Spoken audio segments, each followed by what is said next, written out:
Hi, my name is Kat, writer for a librarian, and welcome to a new video. Today I will be sharing my TBR for November. I'm not playing my game this month, unfortunately, just because I have a lot of other things that I really want to get to.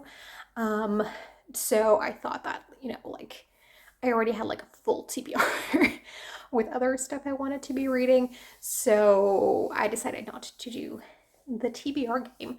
But I am really excited for my reading in November. I have some great plans.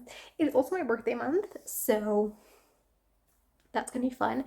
But yeah, I'm very excited. I sort of have 4 categories here. So I have 3 that are like higher up on the priority list. I'm really hoping to get to those, and then the last one is just some other books I have out from the library that if I have some time left I might try and get to, but yeah, we'll see. Also, I think that with the categories I have, that is how I'm going to divide them up for vlogs. So, well, there's one category that has a lot of books, so I will probably split that up into 2 vlogs, but I think that is how I'm going to organize it, so I have some theming going on. But first, I'm filming this on November 2nd, so I'm reading Long Way to a Small Angry Planet. I'm a third of the way through, so I need to finish this first. So that'll be my first finished read for the month. I'm really loving this. It's great. And then I have a bunch of book clubs as usual. So for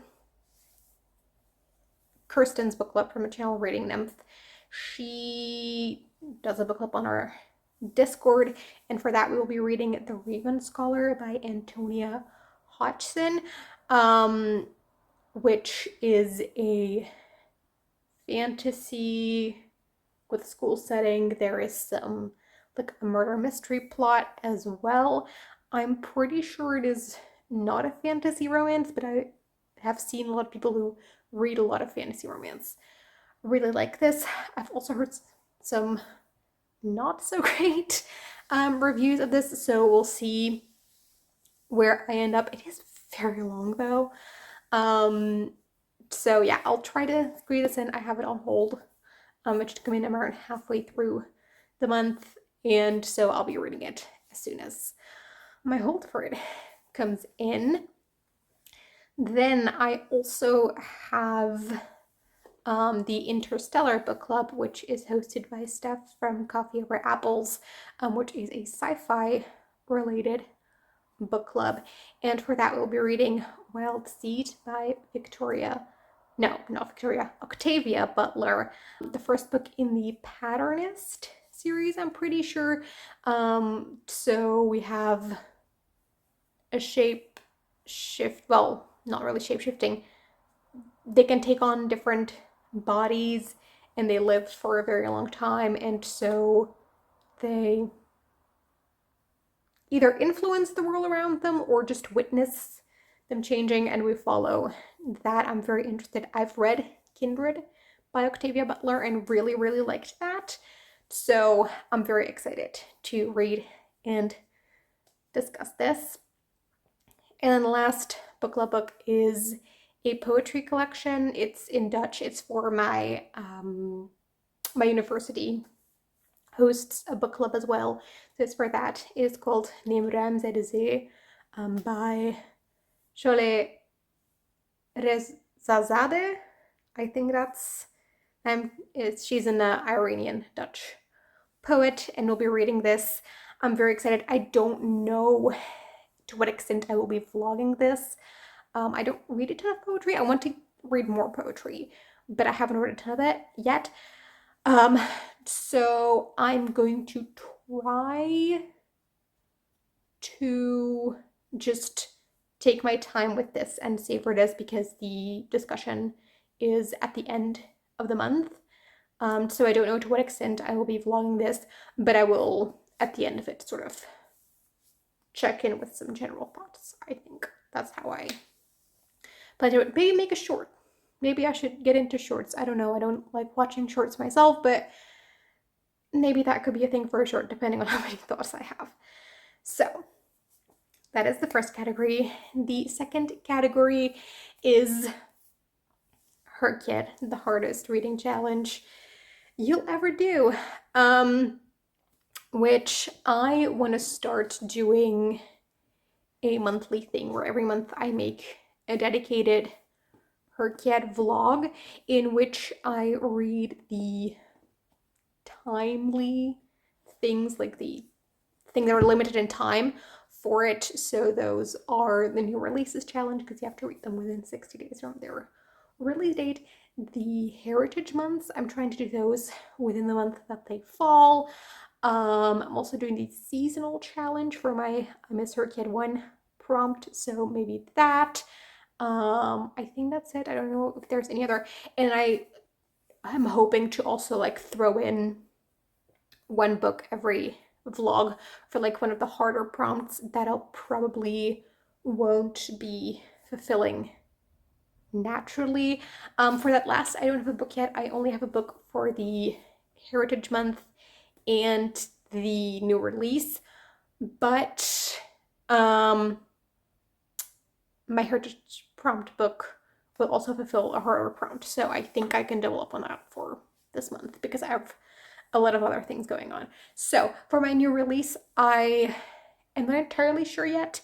I have 2 books on hold, those being A Mouthful of Dust by Nghi, book 6?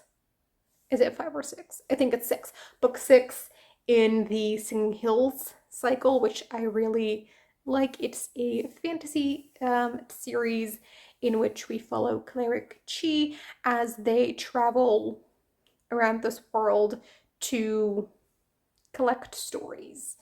And I really love them.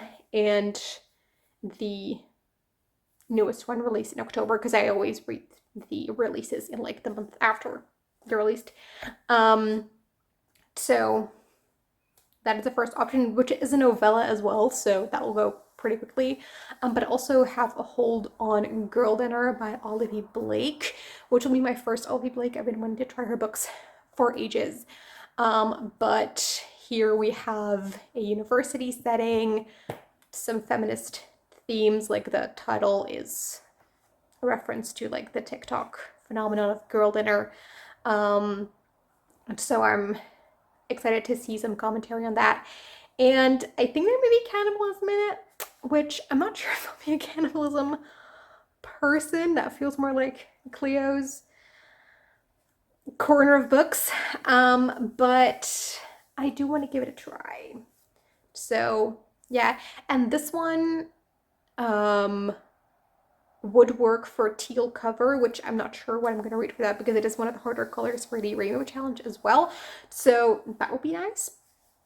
And then for my Heritage Month book, which November is Indigenous Heritage Month. So for that, I will be reading Warrior Girl Unearthed by Angeline Boulley. I've been wanting to try Angeline Boulley for ages. I have quite a few books by her on my TBR.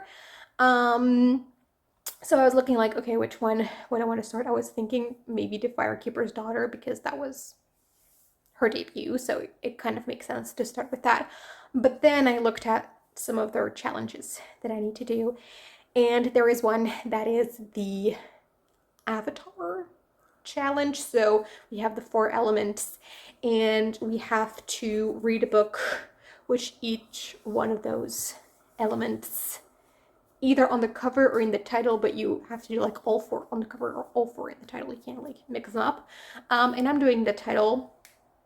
And I've already done Fire, so Firekeeper's Daughter doesn't work for that, but I haven't done Earth yet. So Warrior Girl Unearthed could work for that. It is a YA thriller set in this reservation for Native American people, and you know, her books sort of deal with racism and difficulties that Indigenous people face in society.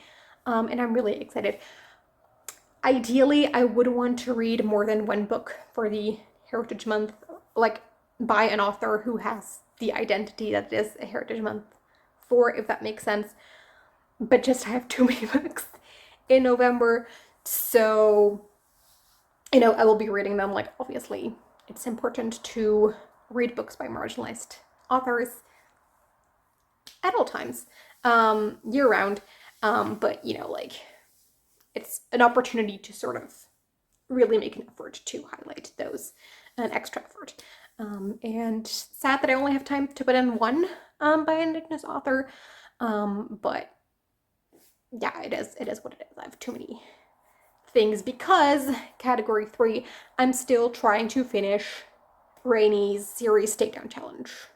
So first up, I have HRCYED Eve Brown, the third and final book in the Brown Sisters trilogy, which I have loved. It is a contemporary romance series with the 3 Brown sisters who are all Black, so we have that representation, but also they all have another type of disability / disability adjacent representation. So we have the first book, we have Chloe, who has fibromyalgia. And then we have the second book has anxiety representation, and Danny Brown is bisexual, and then Eve is autistic. And I'm really excited. I have liked the little that we saw of Eve in the previous books, and I've heard from a lot of people that it's their favorite, so I'm so excited for this one. Then I have the Magdalenacodex by Jacob Slavenburg and Jeroen Windmeijer, which is the third book in the Sterke vrouwentrilogie, which is a Dutch thriller trilogy.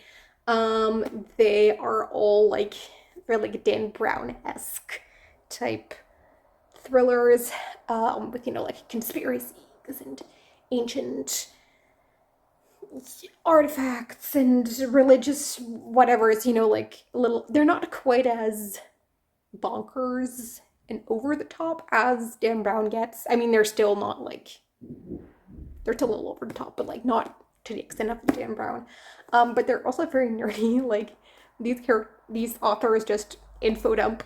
Well, the characters do just info dump a bunch of facts about the thing that they're interested in the entire time, which is so adorable, and I love it. So yeah, I'm really excited for this and to wrap up the trilogy. They're not really linked, like not even character crossovers actually, but yeah, I like it nonetheless, and I'm excited nonetheless.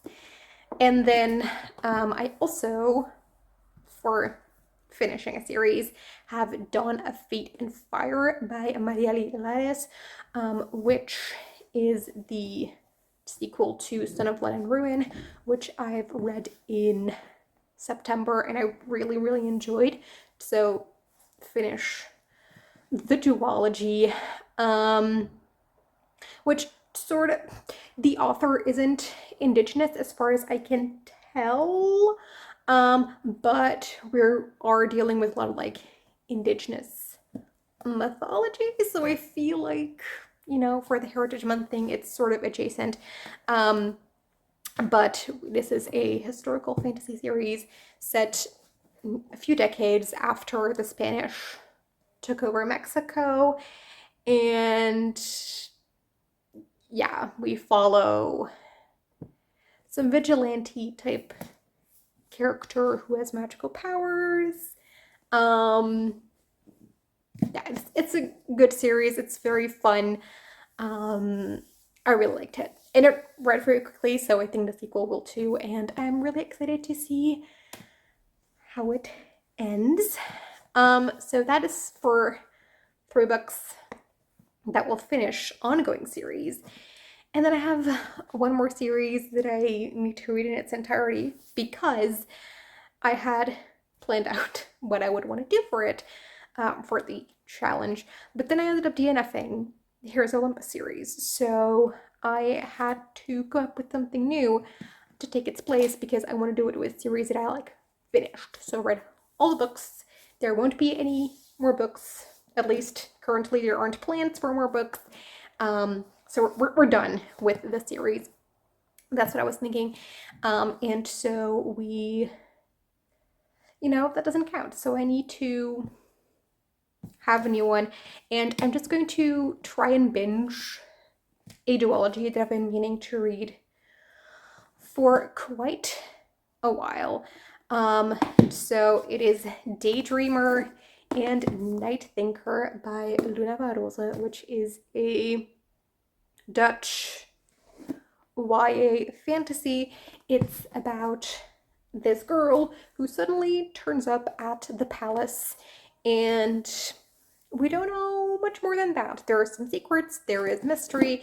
It sounds intriguing. I think it'll be like kind of fairy tale-esque. I really love this cover too. I think it's very aesthetic. So yeah, I'm excited.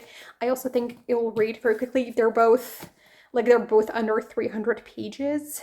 So, and I just think it'll be a very quick read. So yeah, I'm excited to just binge this duology. So yeah. Then finally, for some other books that I have currently checked out from the library, I have 2 albums of a comic series that I also would like to just binge, but I might do that in December. It depends on how much time I have left. But that is translated to English as Sherlock Holmes and the Vampires of London. I don't know if there is an English version. I forgot to check before filming. But it's by Sylvain Cordurié, who has a whole bunch of like Sherlock Holmes retellings with various fantasy creatures. But I wanted this one because I still, even after Daydreamer and Night Thinker, I would still need to, well, I just don't think that finishing Throne of Glass will be possible before the end of the month because it's still 3 very chunky books. And the end of the year is fast approaching. So I'm going to pivot to just read these 2, and then also like a series finished. So I have that. I also need a retelling for HRCYED with like comics. So we have Sherlock Holmes retelling, well, graphic novel. It's a retelling to a graphic novel, but so this works. And we have vampires, which I still need for the spooky creatures, and I'm not a vampire person, so I don't know whether I would fulfill that prompt otherwise or not. But I'm willing to give this a try, and even if I don't like it, it won't, like, I could probably like read both of these in one sitting, so I don't have to suffer through the vampires for too long. So yeah, that is, oh no, I have one more book, and that is Hemlock and Silver by T. Kingfisher, which is a Snow White retelling. This will hopefully be my first T. Kingfisher, but I've said I would read my first T. Kingfisher for quite a few times now, and returned them unread quite a few times as well. But I hope that this will be that. And then, yeah, it's great, but I have it, but I don't plan on reading it in November because it is the December pick for Kirsten's book club, but my hold already came in, and so I had to go get it, or else I had to pay a fine for not picking up my hold. So that's why I already have it. Please, someone don't put it on hold now so that I can renew it and read it in December. So yeah, we'll see. I have this, but I probably won't read it in November. Okay, that is the TBR for the month. So if you've read any of these books, please let me know what you thought of it. And also let me know what books are you excited to read in the month of November, and I will talk to you in an interview soon. Bye!